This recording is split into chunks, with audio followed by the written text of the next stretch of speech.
warahmatullahi wabarakatuh, Ustaz. Waalaikumsalam warahmatullahi wabarakatuh, Mas Zainal. Kabar sehat nggih? Alhamdulillah Mas Zainal sehat ya, Hujan-hujan, walaupun Ustaz, ya.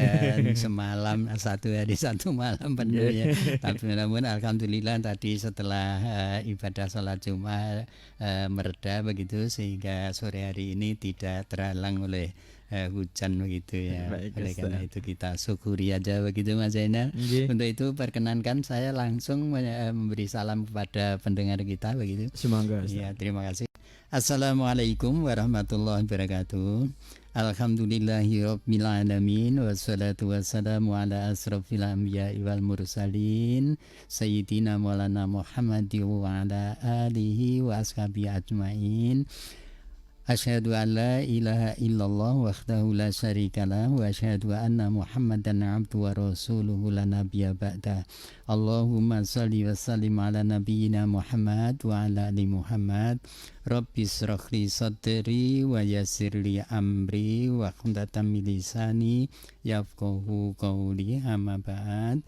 Alhamdulillah Bapak-bapak, Ibu-ibu, kaum muslimin muslimat, para pendengar sekalian yang dimuliakan oleh Allah SWT. Mari sebelum saya matur dalam perbincangan sore hari ini, kita panjatkan puji syukur kehadiran Allah SWT karena nikmah, inayah, hidayah, pemberian Allah SWT. Pada sore hari ini Allah mempertemukan saya dengan para pendengar sekalian, walaupun hanya lewat udara begitu. Mudah-mudahan pertemuan ini membawa berkah. Artinya apa yang kita perbincangkan ini berfaedah, bermanfaat bagi kita bersama. Selanjutnya mari kita bersolawat kepada Rasulullah SAW. Mudah-mudahan keluarga dan sahabat-sahabat Rasulullah pun juga demikian, akhirnya sampai kepada kita sekalian. Mudah-mudahan kita tergolong di dalam hamba-hamba Allah yang selalu mencintai kepada Rasulullah Sallallahu Alaihi Wasallam, sehingga kelak kita bisa dimasukkan di dalam surga bersama-sama Rasulullah Sallallahu Alaihi Wasallam. Amin ya Rabbal Alamin. Para bapak dan ibu sekalian, kemarin saya menyampaikan tentang hal-hal yang harus dijauhi oleh orang yang hendak berkorban, yaitu kemarin apabila sudah masuk pada bulan Dzulhijjah, ya, sudah masuk tanggal Dzulhijjah, sedangkan para bapak ibu sudah berniat untuk berkorban begitu. Mesti aja itu, baik itu korban wajib maupun korban sunnah. Ya, korban sunnah itu ya korban pada setiap hari raya Idul Adha, itu termasuk korban sunnah. Kalau korban wajib itu adalah pembayaran dam di dalam pelanggaran umroh maupun pelanggaran ibadah haji begitu.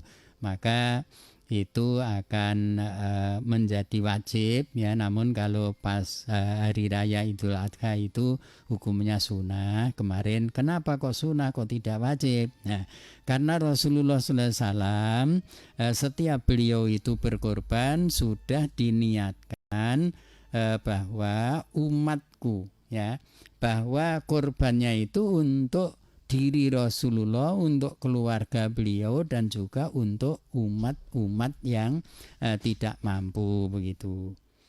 Sehingga kalau yang mampu itu berarti kalaupun dikatakan bahwa itu sunnah, sunnahnya itu sunnah muakkadah begitu.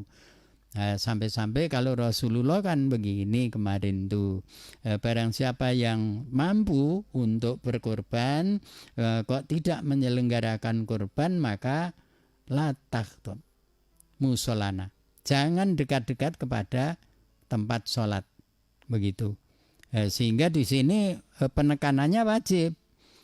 Namun wajib itu sudah kemudian berubah menjadi sunnah karena Rasulullah setiap kurban itu sudah diniati untuk kurbannya umatnya begitu. Nah, Hal-hal yang harus dijauhi bagi yang akan menyembelih kurban ya, maka di sini jangan sampai memotong kuku, ya, tidak boleh memotong rambut, ya. Ini sampai nanti dilaksanakan kurban itu tadi. Jadi kita memang harus betul-betul kita ingat ya, karena apa? Karena di dalam hadis Rasulullah bahwa kalau kita berbuat demikian artinya tidak motong kuku, tidak motong rambut ya, selama menunggu tanggal 10 Dzulhijjah itu, kayak ini dengan harapan Rasulullah mengatakan bahwa nanti kita tidak akan terkena sengatan api neraka begitu. Ya, ini monggo ya. Jadi kalau yang akan berkorban dan kondisi tidak lupa, ini harus selalu diingat bahwa kita tidak boleh memotong rambut dan memotong kuku. Kuku dan rambut nanti dipotong setelah kita melaksanakan kurban begitu. Ya, juga kemarin ketentuannya bahwa kurban ya, binatang kurban itu harus dibagikan sampai kepada kulitnya. Jadi kulit atau lulang ya, lulangnya binatang itu harus dibagi. Jadi sebenarnya kalau dijual itu tidak boleh. Karena apa? Karena memang itu hak daripada orang-orang yang menerima. Begitu. Sedangkan pahala korban itu ditetapkan kalau sabda Rasulullah bahwa dihitung bahwa berapa jumlah bulu-bulu daripada binatang yang dikorbankan itu. Maka disunahkan untuk memilih binatang yang sehat, yang gemuk, ya, yang besar begitu, sehingga bulunya banyak, sehingga setiap helai bulu binatang yang dikorbankan itu akan membawa kebaikan. Tiap kebaikan akan menghasilkan pahala begitu. Ya. Para bapak dan ibu sekalian, mari kita kemudian bincang-bincang tentang umur binatang yang lebih baik kita korbankan atau yang cukup untuk digunakan sebagai binatang korban begitu. Di dalam hadis Rasulullah ini tertera dalam kitab Nailul Autor, hadis pada nomor 2713. An Jabirin radhiyallahu anhu qala Rasulullah sallallahu alaihi wasallam la tadbahu illa musinnah illa ayya sura alaikum fatadbahu jada'atan minadh-dhani rawahul jamaah ilal Bukhari wa Tirmidzi. Dari Jabir radhiyallahu anhu, ia berkata, Rasulullah SAW bersabda, janganlah kamu menyembelih untuk kurban kecuali yang sudah cukup umur. Di musinah itu cukup umur. Umurnya berapa nanti akan ada penjelasan begitu. Kecuali kalau kamu kesulitan, maka sembelihlah anak kambing jada'ah. Jadi ketentuannya binatang yang cukup untuk dipakai untuk kurban ya, itu dinamakan musinnah. Musinnah itu kira-kira binatang itu dikatakan cukup umur. Jadi kira-kira 2-3 tahun begitu. Ya. Itu kalau kesulitan mencari binatang yang berumur sekian, maka Rasulullah memerintahkan bahwa sembelihlah anak kambing jada'ah. Jada'ah itu apa? Jada'ah itu yaitu anak kambing yang kira-kira berumur 8 sampai 9 bulan. Jadi musinnah itu umur 2 tahun, 3 tahun. Ya, kalau jada'ah itu umur binatang itu 8 atau 9 bulan. Nanti di belakang ada hadis yang mengatakan bahwa kalau kita berkorban itu dengan jada'ah itu yang paling afdol. Begitu. An Abi Hurairah qala sami'tu Rasulullah sallallahu alaihi wasallam yaqulu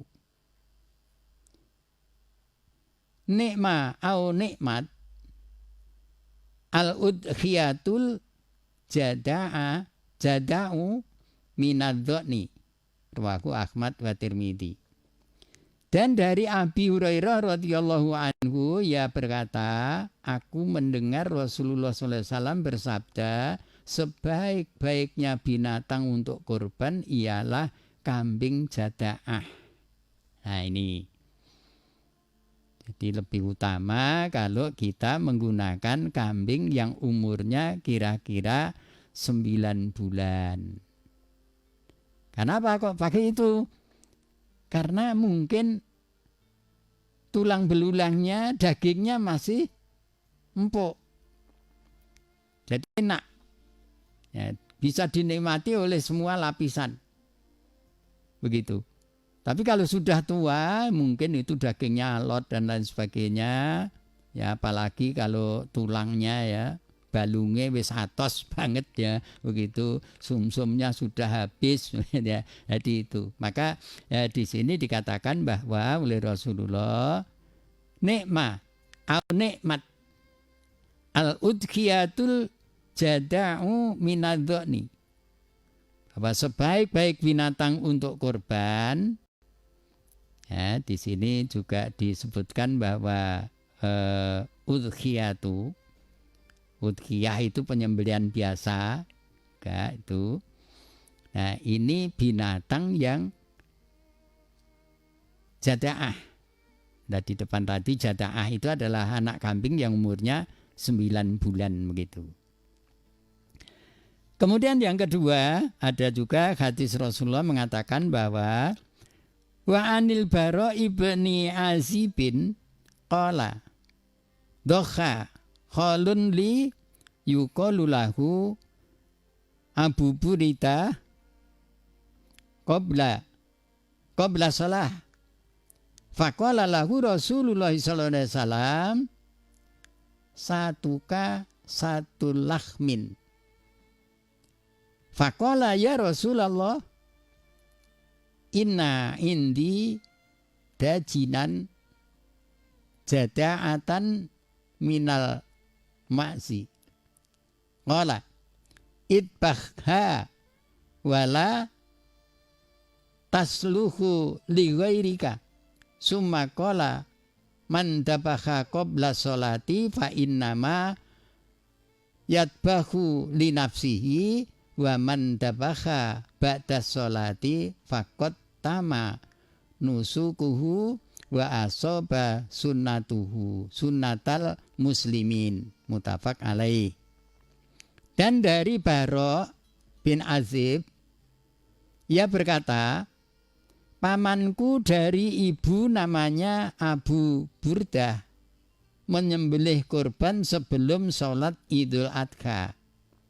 Lalu Rasulullah SAW bersabda kepadanya, kambingmu itu adalah kambing daging. Kemudian ia berkata, ya Rasul, aku masih punya kambing kacangan jada'ah yang jinak.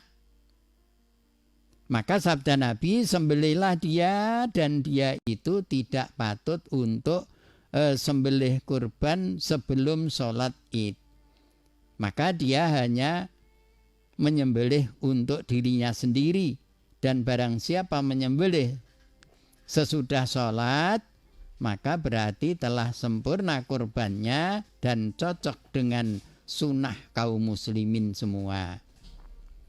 Berarti di sini hadis ini menjelaskan bahwa pernah ada seorang yang bernama Bara bin Azibin, ya, itu menyembelih kurbannya itu sebelum sholat Id. Jadi sebelum berangkat sholat Idul Adha, binatang kurban itu sudah dipotong begitu.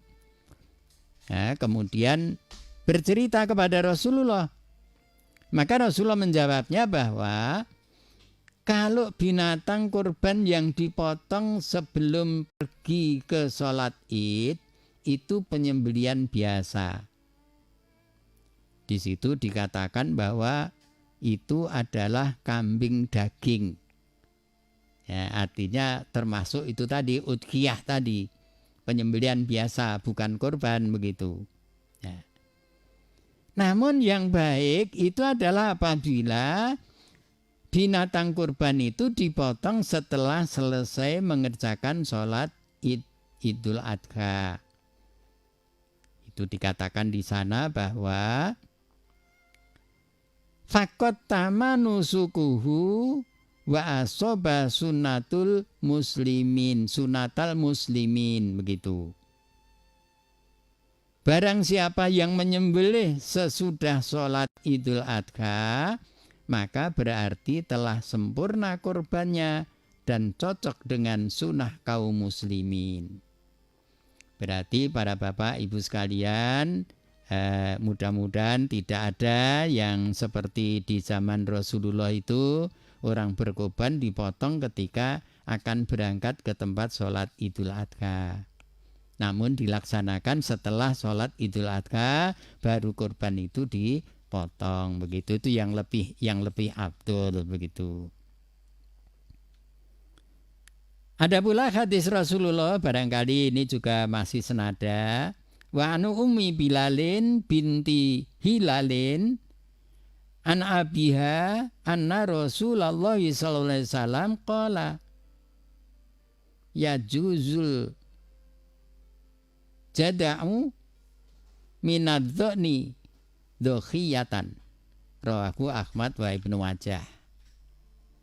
Dan dari Ummu Bilal bin Hilal, dari ayahnya, sesungguhnya Rasulullah SAW bersabda, kambing jada'ah itu boleh dipakai untuk kurban. Ya, jadi jada'ah itu yang umur 9, jadi di bawah 1 tahun tapi di atas 8 bulan begitu. Itu boleh. Tadi di depan sudah saya sampaikan bahwa itu yang paling baik untuk kurban dan untuk udhiyah begitu. Karena tadi saya katakan bahwa dagingnya masih enak begitu, masih empuk, tulang belulangnya masih sumsumna masih begitu. Jadi ini keterangan tentang usia binatang yang dipakai untuk kurban. Ya, sehingga para bapak ibu sekalian, sebaiknya kalau kita mengadakan kurban itu jangan sampai terlalu tua, tapi juga jangan terlalu muda. Yang cukup paling tidak itu umurnya 9 bulan sampai nanti 2 tahun ya. Itu kalau kambing ya. Kalau misalnya unta, lembu, kerbau dan lain sebagainya itu saya kira itu paling tidak itu menginjak usia 2 tahun. Ya, 2 tahun sampai nanti 3-4 tahun begitu. Karena binatang itu binatang yang sedang berkembangnya. Jadi belum digunakan terlalu banyak untuk bekerja dan lain sebagainya. Ya, saya kira itu yang dapat saya sampaikan. Kalau nanti ada yang ingin bergabung, kami persilahkan Mas Zainal. Barangkali sudah ada yang masuk begitu. Baik Ustadz dan Mitra Bas FM, tidak terasa ya kita tadi sudah mendengar langsung beberapa materi yang sudah disampaikan beliau dengan tema umur binatang yang cukup untuk kurban. Dan sepertinya sudah ada yang gabung Ustadz, kita sapa dulu. Assalamualaikum warahmatullahi wabarakatuh. Waalaikumsalam warahmatullahi wabarakatuh. Dengan siapa di mana Pak? Halo. Dari Pak Nasib di Jaken. Iya betul. Iya, semoga Pak Nasib. Mau nanya tadi masalah terputus Ustadz. Iya. Mungkin sinyal atau terpencet tadi ya. Dan nanti bisa bergabung kembali di 385 877 ya. Teleponnya di 0295 385 877. Ini sudah masuk lagi. Assalamualaikum. Waalaikumsalam. Dengan siapa di mana? Dari Mas Udin di sana, Mas. Oh, ganti Mas Monggo, Mas Udin. Udin. Ya, ini mau menanyakan Pak Ustadz yang mengenai hewan kurban dan juga daging kurban Pak Ustadz ya. Iya. Begini Pak Ustadz, Iya. bagaimanakah hukumnya memberikan daging kurban itu kepada orang non Muslim gitu Pak? Karena di kampung kita kan banyak orang non Muslim juga yang ikut Betul. membantu misalnya menata hewan kurban dan sebagainya. Nah ini kalau kita beri daging kurban bagaimana gitu Pak Ustadz hukumnya kepada orang yang tidak Islam gitu Pak Ustadz? Iya. Terima kasih. Assalamualaikum. Waalaikumsalam warahmatullahi wabarakatuh. Terima Wabarakatuh. kasih Mas Udin di Juwana. Kemarin saya kira juga sudah saya singgung bahwa binatang kurban ya, daging kurban artinya itu memang untuk umat ya, untuk umat. Jadi tidak diperuntukkan untuk orang Muslim saja. Jadi siapapun boleh. Ya, siapapun boleh, termasuk orang non Muslim. Namun kita mestinya ada prioritas. Ada prioritas. Kalau memang di lingkungan kita masih banyak, ya masih banyak orang-orang Muslim yang apalagi dalam kondisi yang masih perlu perhatian, artinya kemampuannya masih kurang begitu, maka diprioritaskan untuk orang Islam. Namun kalau sudah ya diberikan secukupnya, kok masih ada sisa misalnya diberikan kepada tetangga yang kebetulan non Muslim, itu boleh aja. Kenapa? Karena ini sangat bermanfaat, ya sangat bermanfaat. Ini kan dalam rangka kita merintis ke toleransi begitu ya, toleransi. Jadi jangan wah ini korbannya orang Islam berikan, tidak. Jadi Rasulullah itu begitu mengajarinya. Jadi supaya toleransi itu betul-betul dikedepankan begitu. Bukankah kalau Allah itu juga cukup toleransi ya? Karena apa? Kalau terhadap orang-orang Islam, orang-orang yang beriman itu mengatakan bahwa ya ayyuhalladzina amanu, ya kutiba alaikumusiyam misalnya, ya ayyuhalladzina amanu aqimis shalah dan seterusnya. Jadi kalau perintah-perintah pelaksanaan ini ya ibadah secara mahdo itu panggilan Allah kepada orang mukmin itu ya ayyuhalladzina amanu, khusus untuk orang-orang yang beriman. Tetapi kalau seruan kepada seluruh manusia itu Allah menggunakan bahasa ya ayuhan nas. Ya ayuhan nasu taqu rabbakumul ladzi khalaqakum min nafsin, ya tercantum di dalam surat An-Nisa ayat 1 itu ya. Wahai para manusia, ya ittaqu, ya bertakwalah kamu kepada Allah yang menciptakan kamu dari seorang diri. Jadi penanaman itu supaya kita juga punya rasa toleransi begitu kepada orang-orang non Muslim ya.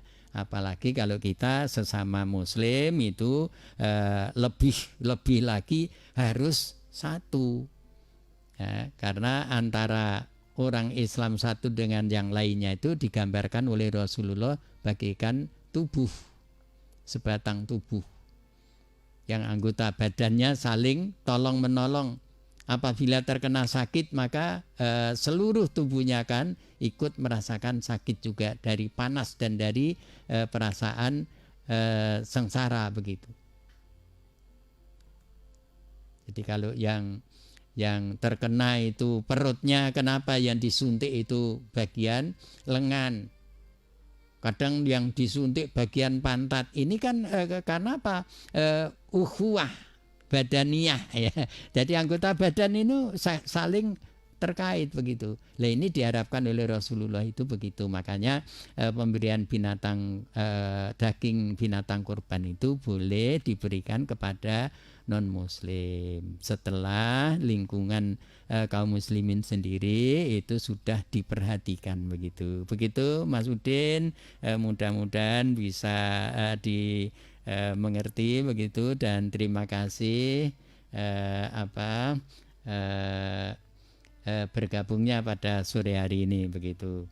Monggo Mas Zainal, barangkali yang Pak Baik, Najib ini tadi. ada telepon lagi Ustaz. Iya, silakan. Assalamualaikum warahmatullahi wabarakatuh. Waalaikumsalam warahmatullahi wabarakatuh. Dengan siapa di mana? Nasib dari Jati. Oke, semoga Pak Nasib. Semoga Pak Nasib. Apa tadi putus?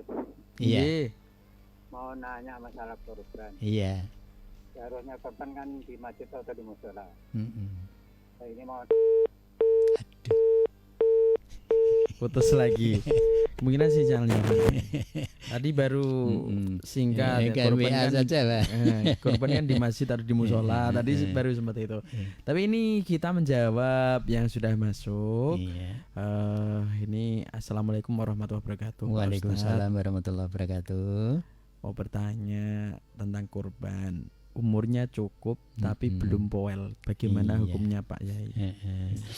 Terima kasih. Jadi di dalam hadis Rasulullah yang sudah saya kemukakan tadi itu tidak menyebutkan bahwa harus menunggu poel. Poel itu artinya giginya sudah ada yang tanggal gitu, udah ompong dalam bahasa Jawanya ya. Sedangkan di dalam hadis ini tadi an Abi Hurairah qala sami'tu Rasulullah sallallahu alaihi wasallam yaqulu nikma au nikmat al udhiyatul jada'u minadh-dhani, ya, bahwa sebaik-baiknya binatang kurban ialah kambing jada'ah. Kambing jada'ah itu umurnya 9 bulan. Ya begitu, sehingga di sini tidak disebutkan 9 bulan itu apa sudah poel apa belum begitu ya. Sebab biasanya kambing yang sudah dikatakan poel itu apabila sudah menginjak usia 1 tahun, bahkan menginjak 2 tahun itu baru poel begitulah. Kalau di sini kan jadaah itu umurnya 8 atau 9 bulan. Ya, jadi memang kita biasa menggunakan ukuran itu. Kalau umur kita lihat itu 1 sampai 2 tahun, ya. Kemudian untuk meyakinan itu dilihat giginya sudah tanggal atau belum begitu. Ya, memang begitu ada memang demikian. Kemudian ya monggo itu yang yang mana? Karena di sini Rasulullah mengatakan bahwa kurban yang terbaik, ya artinya afdolnya binatang kurban itu ialah kambing jadaah. Kambing jadaah, kambing yang usianya 8 atau 9 bulan itu tadi. Nah itu monggo Bapak nanti dipertimbangkan ya, berarti kalau sudah poel ya, kalaupun mungkin belum usia 1 tahun yaitu sudah sah begitu. Tetapi kalaupun belum poel tetapi umurnya sudah menginjak 9 bulan ke atas itu juga sudah boleh begitu. Karena ini dijelaskan di dalam sabda Rasulullah SAW begitu. Monggo nanti dicari Bapak itu di dalam kitab Nailul Autor halaman 1605 ya, hadisnya nomor 2710 ya, itu tentang penyembelihan kurban begitu. Ini coba gabung lagi Ustaz. Iya. Assalamualaikum. Waalaikumsalam warahmatullahi wabarakatuh. Halo. Assalamualaikum. Halo. Nggih, dengan siapa di mana, Pak? Halo, Pak Heri. Pak Heri. Semoga Pak Heri. Dari mana Pak Heri? Dari Jakarta. Iya, monggo Pak Heri. Saya mau tanya, saya kan mau korban. Iya. Kata orang, kamu nggak boleh korban, orang belum akikah. Itu bagaimana Pak? Begini Bapak, jadi akikah dengan kurban itu sendiri-sendiri. Di sini belum saya jumpai dasar ya, karena akikoh itu yang berkewajiban untuk ngakekoi itu adalah orang tua. Jadi kalau misalnya dimasukkan Bapak Pak Heri ya belum diakekoi, itu apa boleh kita akekoi diri kita sendiri. Ya, karena yang berkewajiban itu adalah ibu dan bapak kita. Ya. Jadi kita kalau tidak diakekoi oleh orang tua, ya kita ndak perlu, jane itu ndak perlu kita harus akekoi sendiri. Karena yang dituntut kewajiban itu adalah orang tua kita. Nah, kita diwajibkan untuk mengakui kepada anak-anak kita. Ya, kalau anak laki-laki dipotongkan kambing 2 ekor ya pada saat lahir pada hari ke-7, bersamanya diberi nama dan dipotong rambutnya, ya rambut kepalanya dipotong, diberi nama yang baik begitu. Jadi begitu Pak Heri. Jadi boleh karena di sini tidak ada ketentuan. Ya. Karena ya walaupun akikah itu hukumnya wajib ya, al akikatu tutbaku fi sabi'i ya, al gulamu tutbaku bil akikatihi tutbaku anku fi yaumis sabi'i wa yukhlaku ra'sahu wa yusama, begitu hadisnya. Ya, kemarin di depan sudah ada itu. Jadi anak itu akan orang tua berhak untuk mengatakan bahwa ini anakku apabila sudah dilaksanakan akikahnya yang dipotong pada hari ke-7 dari hari kelahiran si anak, bersamanya dipotong rambutnya dan diberi nama yang bagus begitu. Itu begitu Pak Heri. Jadi kalau nanti misalnya panjenengan mau kurban, silahkan, boleh saja. Ya, tidak ada larangan karena kedua-duanya hukumnya sunnah. Ya, sunnah. Jadi kalau itu kewajiban orang tua untuk mengakekoi kita ya, kalau misalnya panjenengan sekarang biar mantep misalnya ya monggo. Nanti niatnya akikah diri sendiri, nanti dagingnya diserahkan kepada orang lain yang berhak menerima begitu. Enggak apa-apa begitu Pak Heri. Baik Ustadz, dan kita harus pamit nih Ustadz. Iya. Semoga doanya. Terima kasih Mas Zainal. Mohon maaf para pendengar sekalian karena waktu kita yang membatasi kita untuk segera undur diri. Alhamdulillah dan terima kasih kepada bapak-bapak penanya. Mudah-mudahan bisa dimengerti dan bisa menambah pengetahuan bagi kita bersama. Kami berharap bahwa setiap Jumat sore mari kita lanjutkan perbincangan ini. Mesti aja saya mengharapkan bergabungnya bapak-bapak, ibu dan lain sebagainya begitu. Untuk itu kami mohon maaf apabila penjelasan sore hari ini masih kurang jelas begitu. Namun mudah-mudahan tetap bermanfaat bagi kita bersama, dan mari kita akhiri dengan hamdalah dan doa kifaratul majlis. Alhamdulillahirabbil alamin. Subhanakallahumma bihamdika asyhadu an la ilaha illa anta astaghfiruka wa atubu ilaik. Akhirul kalam. Wassalamualaikum warahmatullahi wabarakatuh. Terima kasih Mas Zainal. Waalaikumsalam warahmatullahi wabarakatuh. Terima kasih Ustadz Jamhari yang sudah rawuh di Radio Pas FM Pati, dan terima kasih untuk mitra Pas FM semua yang sudah mengikuti acara kajian Kitab Islami sore bersama Ustadz Haji Jamhari di studio Radio Pas FM Pati. Semoga menambah keberkahan dan menambah ilmu apa yang menjadi pemahaman kita di sore hari ini. Saya Zainal Arifin dan seluruh kru Radio Pas FM Pati yang saat ini bertugas pamit undur diri dari ruang dengar mitra Pas FM semua. Informasi Pas FM pasti. Wassalamualaikum warahmatullahi wabarakatuh.